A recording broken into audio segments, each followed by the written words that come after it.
Hey guys, well, it has been a day. It is hot and humid today. It's in the upper 80s, and I'm tired, ready to go home. It feels like it's been a full day, and it's only, I think, around 2 o'clock. Well, I went to see a foot doctor. Told you guys I was going to do that. Today was actually my follow-up appointment. I saw the doctor on Wednesday. Today is Thursday. And so today was for them to talk to me about the x-rays that they took and talk about a plan for recovery. Now, this place specializes in fixing the whole body. So they not only looked at my feet, they looked at my knee, which I have problems with from time to time. They looked at my neck and shoulders. They looked at my upper and lower back. And so the reality is that my body is more messed up than I thought it was. Oh my goodness. The only thing that looked good was my knees. And I'm surprised because, like I say, I've been having issues getting up and down stairs, particularly with my left knee. But they're saying that's all a result. Remember how I was saying the other day that, different parts of your body are connected. They're tied in with one another. And so sometimes when there's a problem in one area, it causes problems in other areas. And so I'm having that knee pain as a result of the misalignment in my back, as well as apparently there's misalignment in my neck. Now, I knew my posture was a little bit off. And whenever I feel myself just kind of slumping over or slumping forward, I have a tendency to try to straighten up, and then when I see older people who are all bent over and they've got the hunchback, I'm right away, I'm pulling my shoulders back, I'm putting my head back, and, I'm trying to stay in position. But one of the things that I noticed is after I had the rotator cuff surgery in my right shoulder, for those 6 months that I was in that arm sling, I think that's where part of the poor posture began. Because prior to that, I don't think I was ever having a problem. But because I wore that heavy neck brace around my neck, it was pulling my neck and my posture forward. So that's where I think it began. But then after that, we all have become quite addicted to our phones. And so we have a tendency to always be in this position, texting and emailing and checking apps, going to apps and playing games and listening to music and all those things that we do with our phones, not realizing the damage that we're doing to our posture and particularly our necks. So that's another thing that I think has affected the bone structure in my neck, the alignment. And then lastly, this truck. This truck, quite honestly, I really want to remove this headrest and I just don't know how.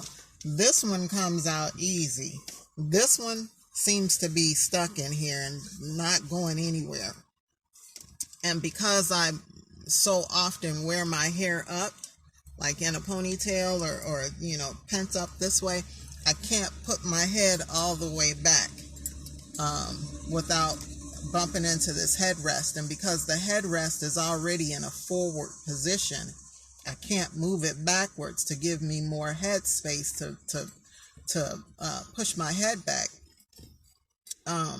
this is a problem. This here is a problem. So even when I'm driving, I have a tendency to be forward like this because I don't want to bump up against the headrest. So yeah, as a result, all of these things combined, I think, is why I have this misalignment in my neck. And so the doctor was explaining that when your neck is out of alignment, you just don't realize how detrimental certain things are and how easily you could just throw off your whole body. But what the doctor was explaining is that because of that misalignment in my neck, everything else that I do, my body mechanics are going to naturally be off. And so the way I lift things, or the way that I carry things, or the way that I move in different positions are all going to affect the rest of my body. And so she was explaining how forever how long I've had these issues with my neck. They are a big part of what's also affected my back. Because like I say, it affects how I lift things, how I'm able to see things, perceive things, because I'm looking from a different angle or different viewpoint than where I should be, with my shoulders back and my head up and all of that, because I'm, like this. So everything is affected by that, and it made a whole lot of sense. So what they're going to do is work on all of these issues, not just the feet. And yes, they can fix my feet. They promised me that I will be back in my shoes. We're going to do some injections in the back. It's not the cortisone injections like I just had, but these are, I think, silicone or something.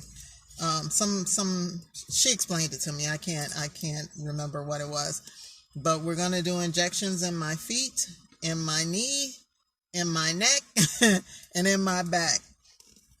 And we're going to do a series of exercises as well as machine assisted processes like the decompression and probably some electrostim and some other functions, other operations. So yeah, they're gonna work on the whole body they're gonna do some adjustments as well. I did an adjustment today. They did a slight adjustment on my back because they didn't want to hurt me, because I'm still dealing with pain. But as we go through this process, and it's going to be I think she said 3 to 4 month process, 3 times a week, they're going to step up the adjustments. Because she was like, you got some areas that are extremely tight and need to be loosened up and need to be adjusted. They gave me a brace for my foot, for my right foot to sleep in. They're going to give me a back brace. I have 2, so I'm going to take them the 2 that I have so they can take a look at them. They're going to try to get me a TENS unit and something else they're giving me. Some kind of brace or shoulder thing for my shoulders, for my neck and shoulders.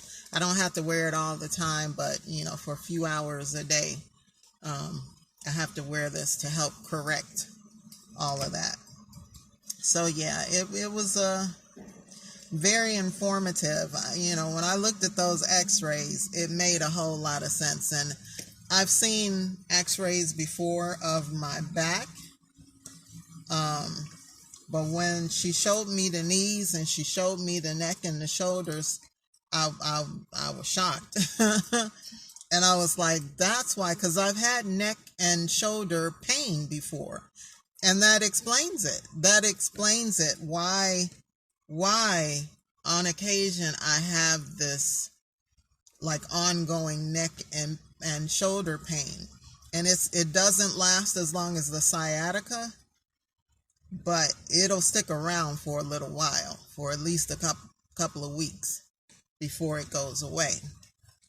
And so, yeah, I'm excited. I hate having to have to go to this place 3 times a week, and see, their hours. I could do it now because I'm on sick leave. I'm off, so I have the time. But when I go back to work, it's going to greatly affect my schedule because they're not open early enough, for when I get off in the morning. I can't just go straight there. They don't open until 10 o'clock, and I get off at 6 a.m. So I'm not trying to stay awake for that long, but I'm going to have to.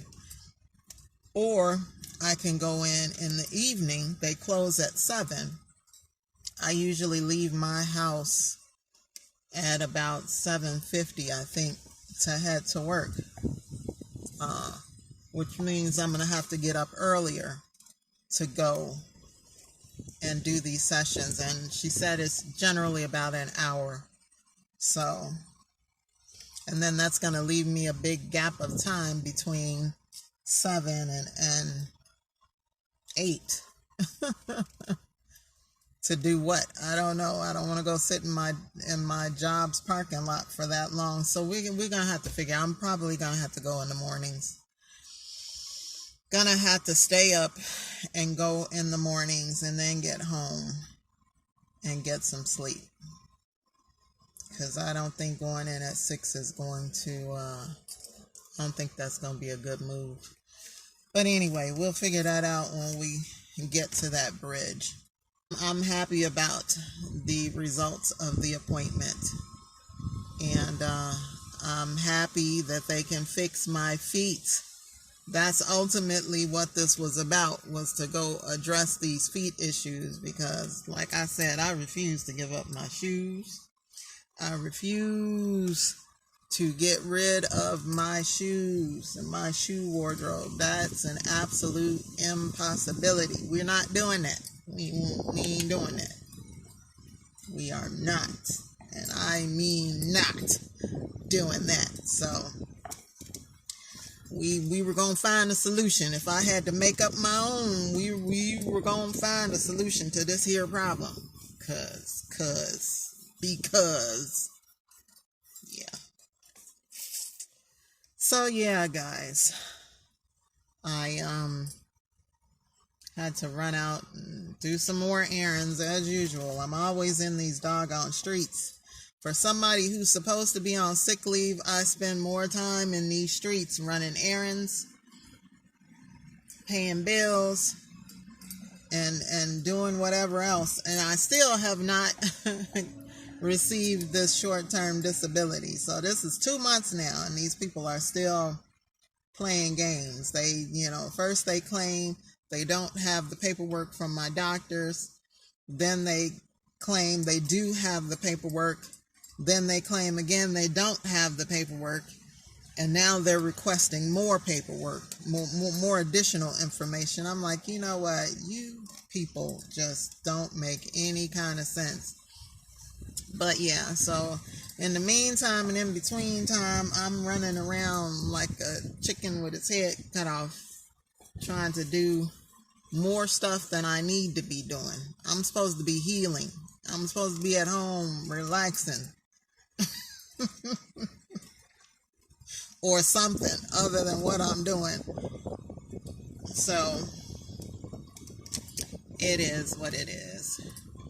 It is what it is. But I'm extremely happy about what I've heard today and what they've told me. And like I said, those x-rays just floored me. I'm like, wow, I got more issues than I thought I had. But the good thing is they can all be fixed. They can all be fixed. So there is hope, guys. There is hope that I may be able to return to my former glory. my old spunkiness. Yeah, get some more spring in these legs. Yes, indeedy. So, I'm excited about that. Excited. Now, with these injections, again, like the cortisone shots that I got in my back, they're saying it's not a permanent fix. Well, they said it's not a fix. She didn't say the results wouldn't be permanent, but she said it's not a fix to the problem that exists that is causing the pain. She told me that I had some arthritis in my toes aside from the neuropathy. So she was like, unfortunately, arthritis is something that once you get it, you have it for life. There is no cure. But she was like, we could definitely loosen up the joints, loosen up the stiffness, and with the injections you won't have any pain, so you'll be able to wear your shoes without pain. It won't feel like you're walking on broken glass or bone rubbing against bone. So you will have the relief of pain, and you can resume your shoe wearing, which is really all I want. Well, if I can get rid of the arthritis and whatever else is causing this pain. And she did speak on the plantar fasciitis. The injections are going to help that too. And then she said with the injections, it's going to... Now, see, I didn't know this. I was watching a video on YouTube the other day about the cortisone injections in the back, the procedure. So I got to watch it from the opposite end. Me not being the patient, but watching a patient on the table having this procedure done to them. And the doctor explained it this way. Now, see, I thought when she was sticking those needles in my back that they were going right into the nerves. Well, it turns out that no, they weren't going into the nerve, but each nerve is like wrapped in like a fluid sac. Just like when you buy tools and they're coated with that plastic or that, rubber on the ends for you to grip it and hold it. Well, our nerves are kind of the same way, but instead of the rubber grip or the plastic that the tools are dipped in, it's a fluid material that covers each nerve. And so when she was sticking the needles in to inject the steroid, she was sticking it into those sacs. Now, if she was to stick it further and go into the nerve, it would cause not damage, but it would cause you to have a nerve headache, is how the doctor in the video described it, which from my understanding is not pleasant at all. It's probably worse than a migraine. So when they stick those needles in and they inject the cortisone, it goes into that sac, and that fluid, I guess, goes through your body and coats the nerves throughout that stem in that area.